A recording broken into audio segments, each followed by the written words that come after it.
Hello and welcome everyone in another episode of Researcher Celebrity. And today our researcher celebrity is Dr. Aditya Parikh. Aditya has done his BSc in microbiology from University of Calcutta, and then he did his MSc in biochemistry from University of Calcutta, after which he went to IIT Kharagpur, one of those emeritus IITs which everyone knows, to pursue his PhD, following which he moved to National Center for Biological Sciences and joined Professor Raghavan's lab for a postdoc. And now, presently, he is assistant professor at Anant National University in Gujarat. So, with this brief discussion, we would like to welcome Dr. Aditya for sparing time for this conversation and helping the budding researchers. Welcome, Aditya. Thank you, Raja, for inviting me. Okay, so how this conversation goes is like we talk about your journey and then how you can or what you can suggest for our upcoming researchers or the researcher who are in the field and to share your journey. So to start with, how you thought and why you thought you want to be a researcher? Yeah, thanks. To be very honest, Raja, at least a decade back, I completed my MSc. So I completed my master's on 2011, and people right now are much more aware about a lot more things than I was when I completed my master's. Right. So it was not a very a choice with it was pretty a straightforward choice because most of my seniors and peers went for PhD after their masters, and second, there were not enough job which would sort of prefer masters over PhDs. So these were the two very simple reasons I thought कि भाई masters after masters I should do something, and of course research was something which was very interesting to me right from third year of BSc, I guess. So after my after the end of second year, I used to take interest in some research projects beyond classes. I used to ask my faculties about the reasons why such experiments give specific results. I wanted to go more, but of course, you understand the limitation of bachelor's course in India. You don't get a lot of chance. Then in my master's, the interest towards research or finding something new with small experiments continued. So again, after my classes, I and one of my friends together used to do some interesting experiments with microbiology, and that time it seemed like you can do a lot of different and unique things with microbes. So it fascinated me a lot. But again, you can not do a sort of a elaborate thesis in your master's similar to how you do in your PhD. So a couple of different research projects were started, but they could not be completed because of the time limitations in masters. So interest in research has been there since third year of BSc. And again, because of other two reasons, that it's always better to do a PhD and then figure out what next to do. And of course, research was a little attractive since third year of BSc. So the choice was more or less pretty simple. Okay, that's nice. So when you were like straightforward that you wanted to do research and you landed in IIT Kharagpur, which is elite in its class for research. So you thought, like, what were your thoughts when you chose IIT Kharagpur over some other? And was it the PI, was it the project, or it was your choice? Like, what was the reason to select IIT Kharagpur? Yeah. So at that time, I had cleared GATE, but I did not have a NET exam. So the probability was to try to get enrolled in some research projects. in a good institute. Mhm. So luckily, at the same time, I saw the advertisement that there is a project opening at IIT Kharagpur, and the subject was very fascinating. It was based on breast cancer, and the later part of the project was based on understanding chemo resistance in breast cancer. So then I applied. Luckily, I was selected, and based on the GATE score, I enrolled in a project. So that time, it was only a project enrollment, and after 3 months, there was this institutional exam which you had to do and clear to get enrolled in a PhD. Okay. So that I gave, cleared, and then got enrolled myself in a PhD. Nice, nice. So now we have reached till your enrollment of PhD. Let's start from here. The journey of Aditya Parikh from first year of PhD till being assistant professor here. You enjoyed your journey, that we can see for sure. But what were the differences in when you were in IIT Kharagpur and when you moved to NCBS for your postdoc? In terms of your science, in terms of challenges you faced, in terms of things which you enjoyed the most? Yeah. So, of course, when you land in a premium institute after your master's, it is always very, very exciting, right? You get to meet new people.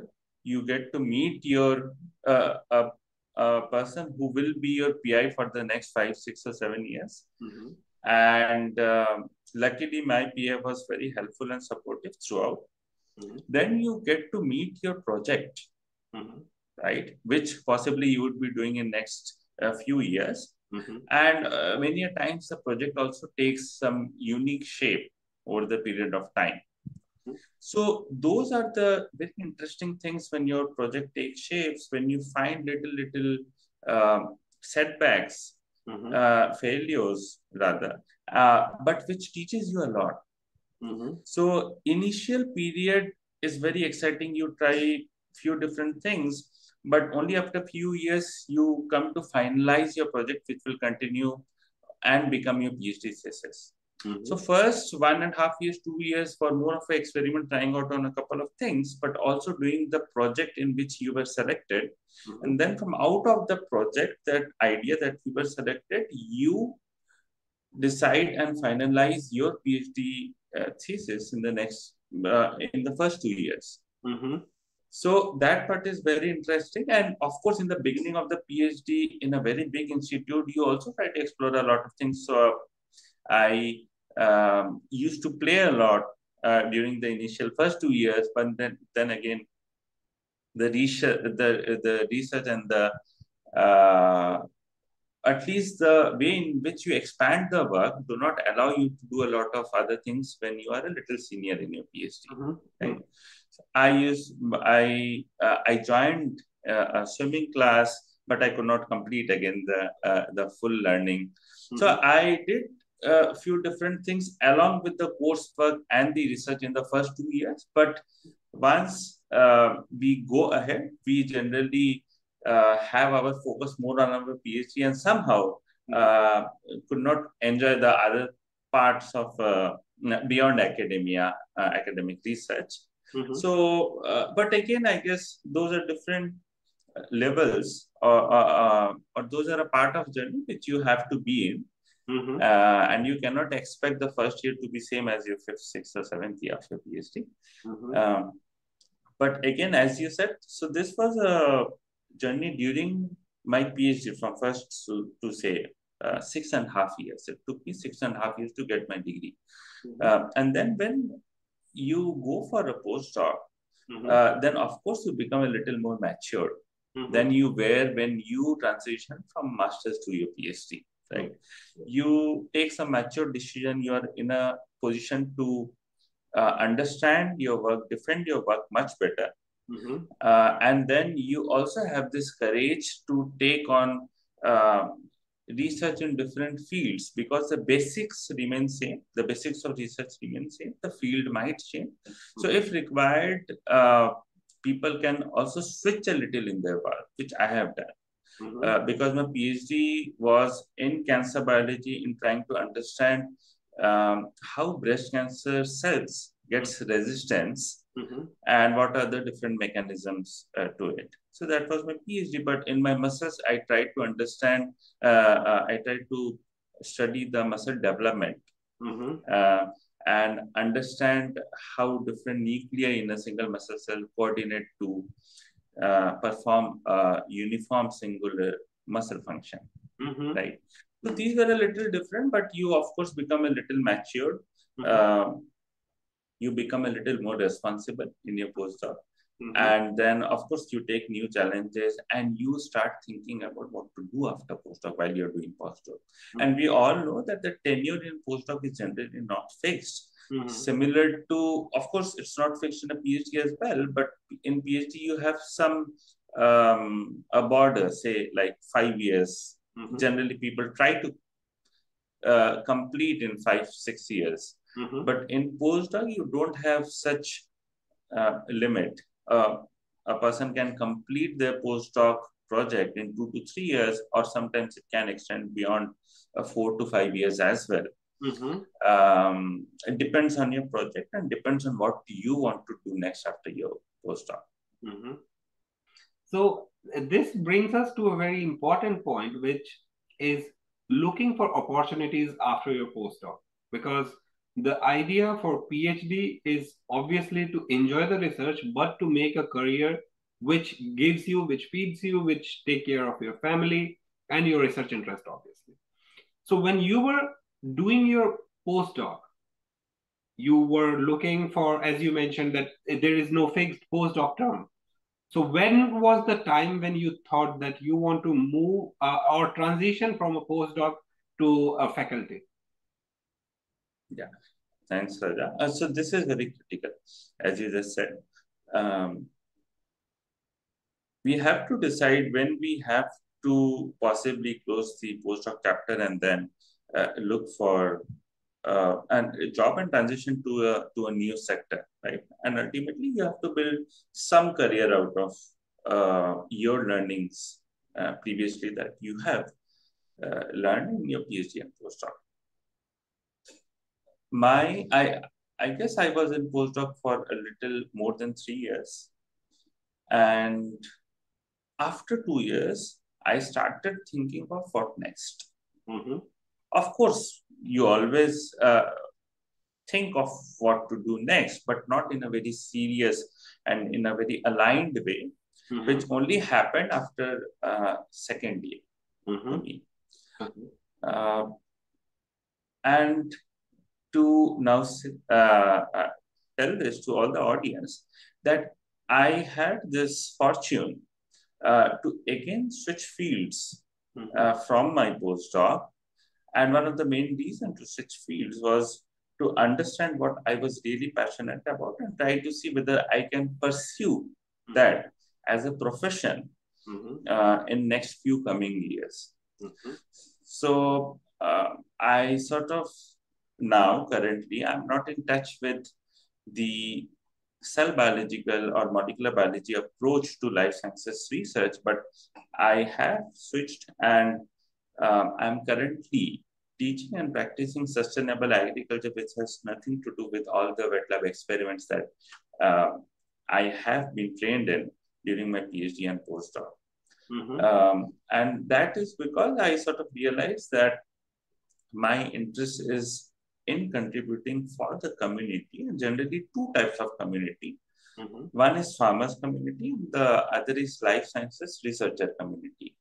So after 2+ years, I started questioning myself what I want to do. I started talking to a lot of people. I started talking to my mentor, very openly what I was thinking I want to do.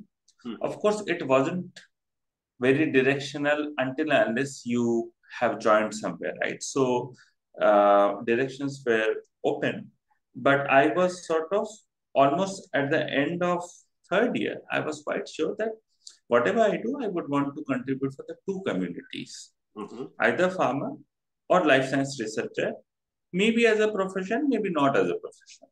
Okay. So maybe, but I would like to invest my time in working for these two communities. So before I joined postdoc in the late years of my PhD, I had already started working with the farmers and for the farmers in a small village in West Bengal. And during my postdoc, I had actively started working for the life sciences researcher community by being a part of National Postdoctoral Symposium, and the interest never died from there on. So, but it took me around 1 year, few applications, many rejections, and then many discussions with known and unknown people. So because I was transitioning, I was going to a different field, there was no choice but to talk to many different people who are from the respective fields, right? So I used to approach people through LinkedIn, sometimes email, and then many times people were generous enough to spend some time talking to me, giving clarity to me, and hearing me for a few minutes, right? So again, the serious thought of transitioning happened after 2+ years, especially when the COVID started. And then it took me around an year or so, a little more than a year, while I was still in my postdoc, but to figure out where I would be going and finally getting a job in the area where I wanted to go. So right now I am associated with sustainable agriculture. So in indirect way, I think I'm contributing for agriculture and farmer community by trying to train young minds towards farming and towards farmers' issues. Very well, very well. Nice and noble, the work you are doing, it is very noble because farmers do need a lot support and guidance in India with given circumstances.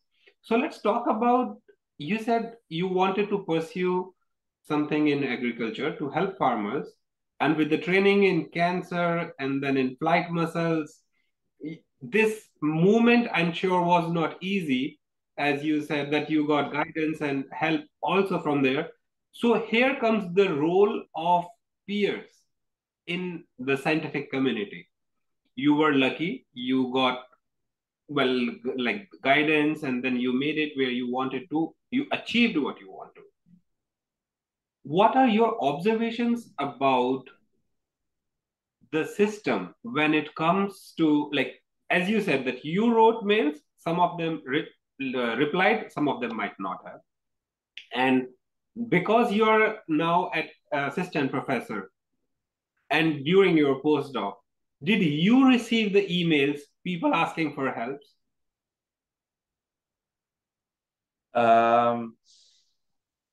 Yes, but in small aspects. So I guess I must have received 2-3 different emails when people saw me changing my career, and people especially approaching me through LinkedIn because I also did a lot that way. And of course, people congratulating me when I could transition in a different area. So, but yes, I feel there is a little lack in this culture of reaching out to people because we think a lot what other people will think, whether we are asking the right question, whether we are whether the other person who is so famous and big will be able to give me time. But believe me, Raja, I have seen during my transition period when I did not have any direction where to go, people like founder of a non-profit or very experienced researcher of 20+ years used to give me time like 20 minutes, 30 minutes, just trying to understand what I want to do and maybe suggesting me a thing or two which can help me.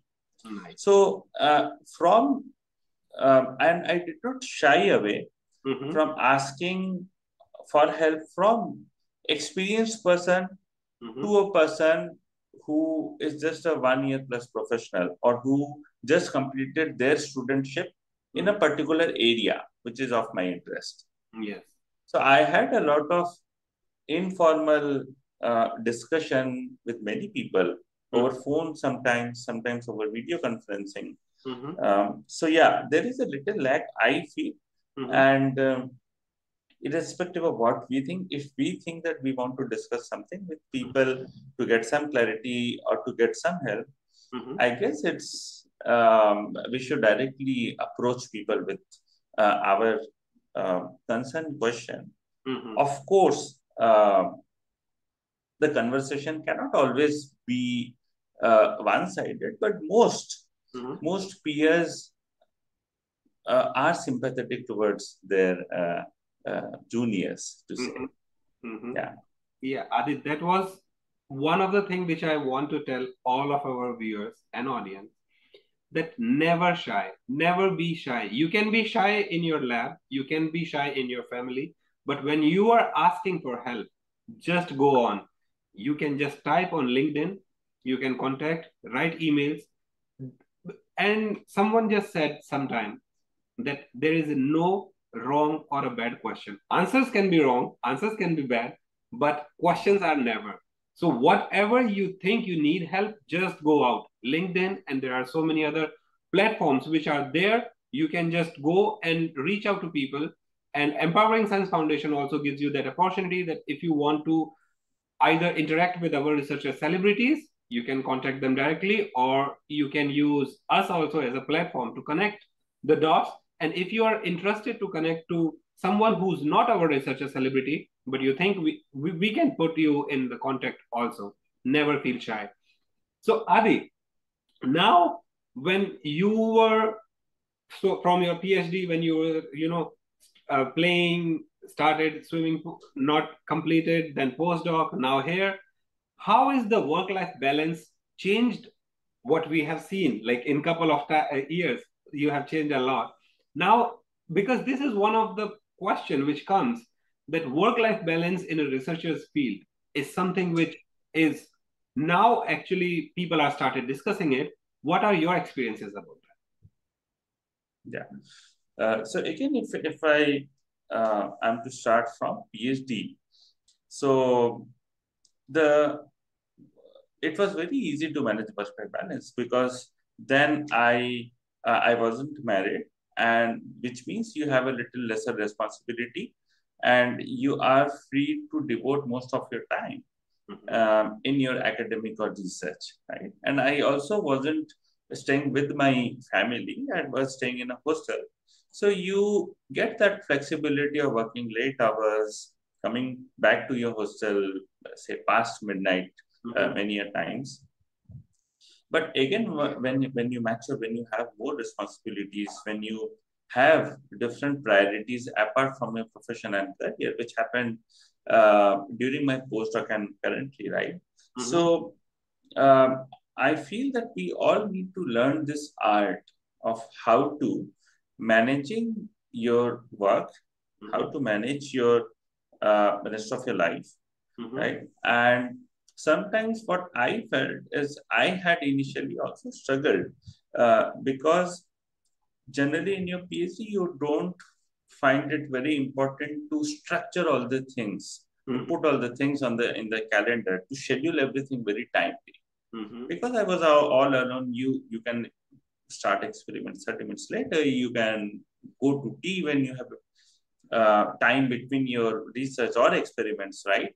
But all of these things might change when you have more responsibility in your family, in your life, maybe towards your parents, towards your spouse, or you can be doing different other serious things which you are accountable for, right? So when you have increasing responsibility, I feel there is a need to structure your work very properly and align all the work with the time schedule. Yes. So this thing is, I learned when I faced that. So initially it was a little challenging because you struggle to find time beyond your work. Yeah. But then again, I realized the importance of noting all the things, write a to-do list, scheduling things on calendar, and then understanding what are practically doable on that particular day. And if it's not doable, then you will have to shift your meetings or your work to the next day. Yeah. So this understanding, I got it with time. So I was not skilled enough in the beginning. And when you are given responsibility, you figure out some way or the other. Yeah. So it's sometimes a challenge for many of us. But second, it's important to find your own way how you want to go about managing or balancing both career and life, because you have now two different responsibilities. One is your life and a life beyond your career, but career is there to not only for your interest, but also to fetch you money, right? Absolutely. So you cannot leave either of them. It's not easy to neglect either of them. So this art of managing both is something which few people do very nicely, and otherwise we will have to learn on our own journey. Yeah, very, very nice. So now you talked about two things: fetching money and pursuing your passion, both. So Yeah. like you say that you are lucky. I say that you were hardworking to take all the tough decisions and to make the shift in the fields, being a researcher and doing all of that. But when it comes to moving from one field to other, many of the researchers are very skeptical about it. They think that they cannot do, or sometimes it is about the comfort zone, because during their PhD, they got expertise in one specific field, which they feel more comfortable. And then when it comes to moving the fields, what are your suggestions for the researchers who are in a dilemma that they are trained for something, but they want to do something else? What are your suggestions for that? Yeah, thanks, Sarah. It's I guess different people are built in different ways. So a single maybe learnings or suggestion might not work for all, is what I feel. So an individual's journey sometimes can be a little inspiring, but may not be enough to write a prescription for others to follow. Lovely. Right. So, but anyways, I will share my learnings, what I have learned. Yeah. So I was motivated from inside to contribute for the two communities. So my first thing was very sure, in the next few years in my career, I would invest my time either working or contributing for only two communities. Now, how do I do that was a challenge. But I was so sure that I will not do anything else beyond this. Okay. Because I took 1 year to get this clarity within myself. There was, again, there was this aspect of maybe inner pull, which I cannot define very nicely at this stage. You can realize this as well, because you have been involved with a lot of different things, doing things beyond your academia and opening something like Empowering Science Foundation, which is not a part of your daily professional job as well. So there was something called something from inside which was pulling me to contribute for these two communities. And I tried to make sure that this was not a fake one. Yes. So sometimes the interest can be temporary. Yes. But to be sure that you want to invest many years to it, you have to see what you have done in past, whether that excitement was temporary or you still want to be with that excitement for many years in the future. I cannot say rest of my life because life changes, but at least for the next few years. And that was not an easy thing to be very clear of. That is why I feel spending time with oneself, asking a lot of questions, try to find honest answers from within yourself. And sometimes these things are not simple. So talking with a lot of people, maybe with friends, sometimes sharing your idea with your colleagues in your lab, but be very open.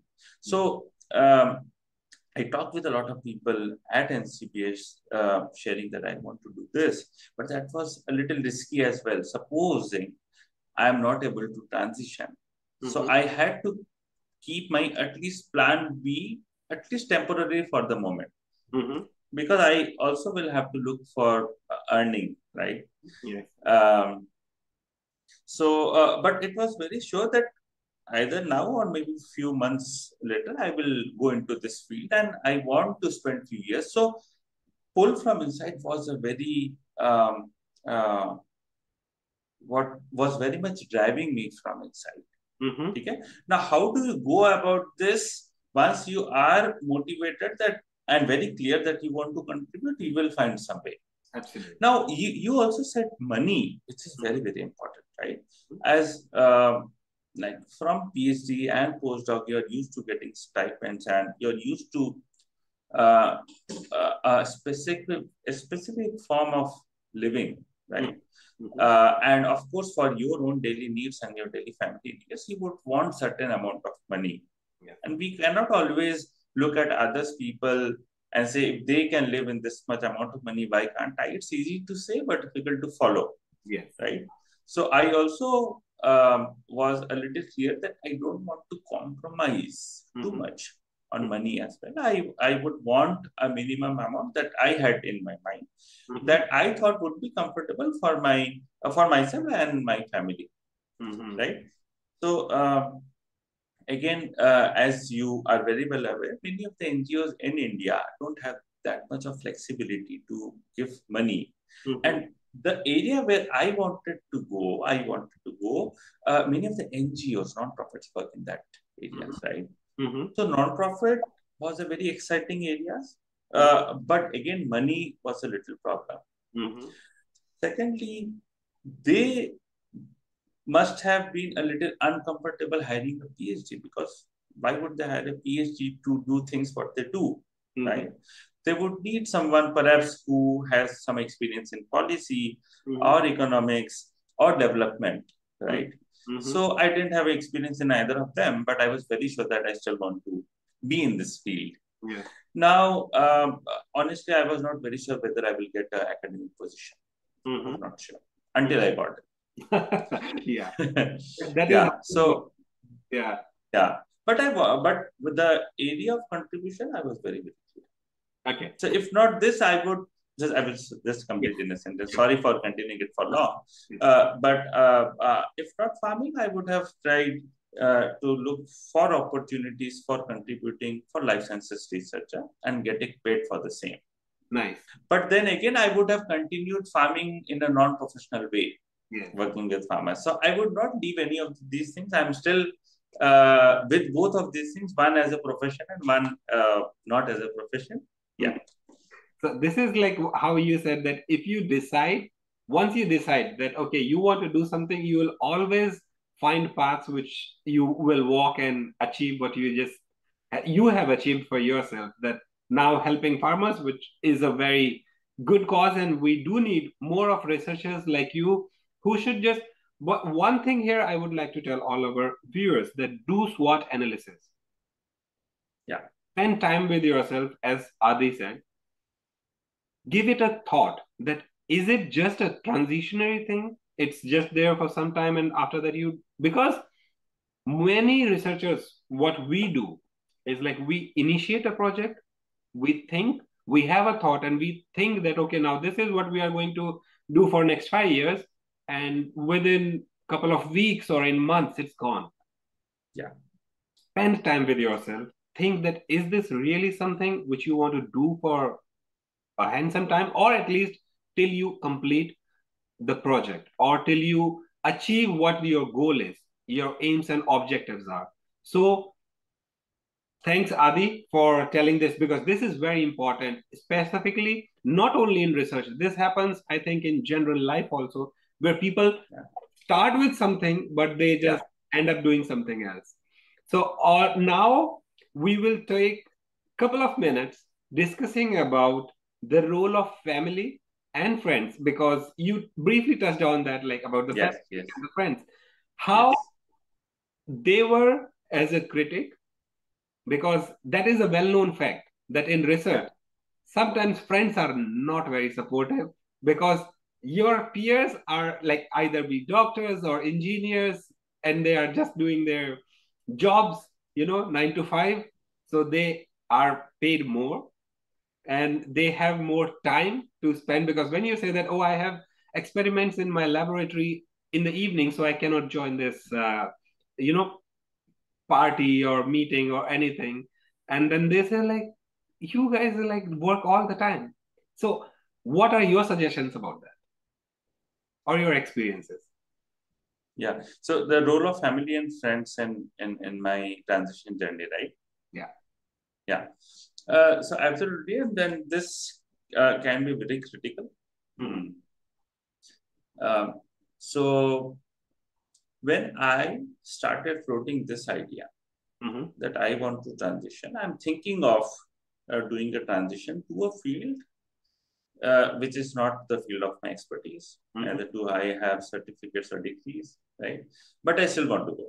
Mm-hmm. So most of the time, people were either neutral first, Mm-hmm. thinking what I was talking about, Mm-hmm. right? So they didn't have much idea, but they thought that this is something which is not common. So most of the time, they were not very sure what to comment, right? Mm-hmm. But some of the times, some people realized that this can be a good move, and they suggested, please look and go ahead and do let me know if you want any help from my side.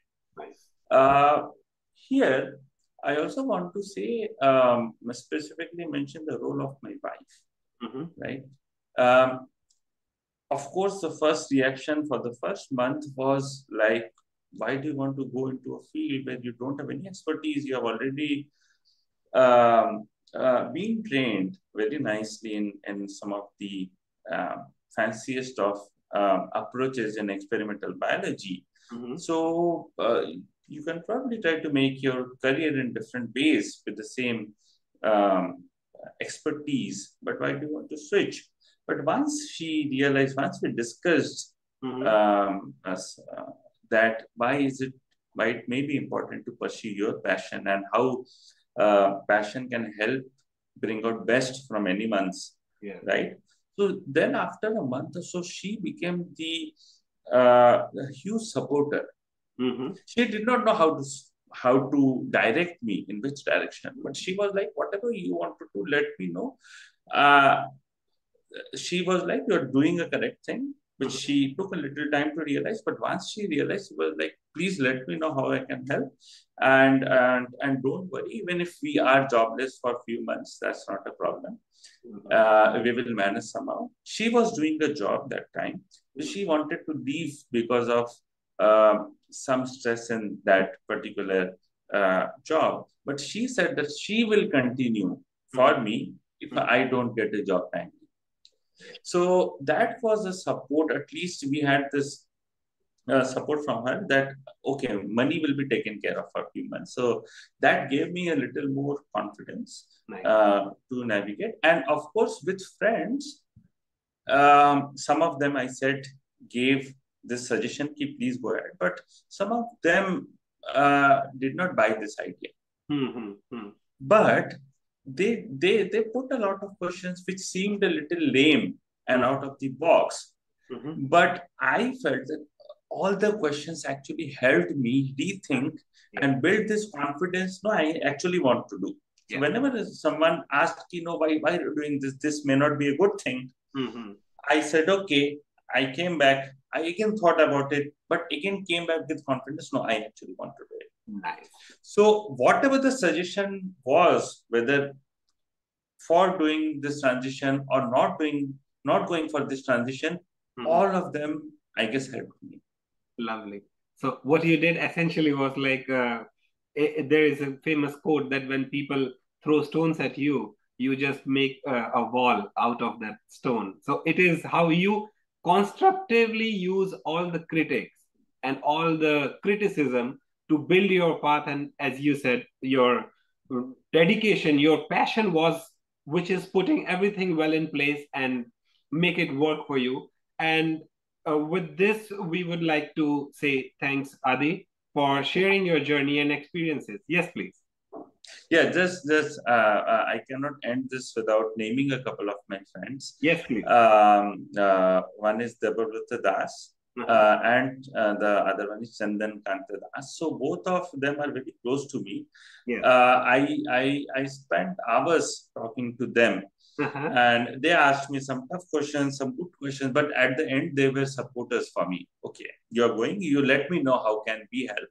But all the questions that they had asked about my journey was very, very helpful for me. So yeah, I want to thank them through your through this medium, through Empowering Science Foundation. And Raja, thanks a lot for giving me this opportunity.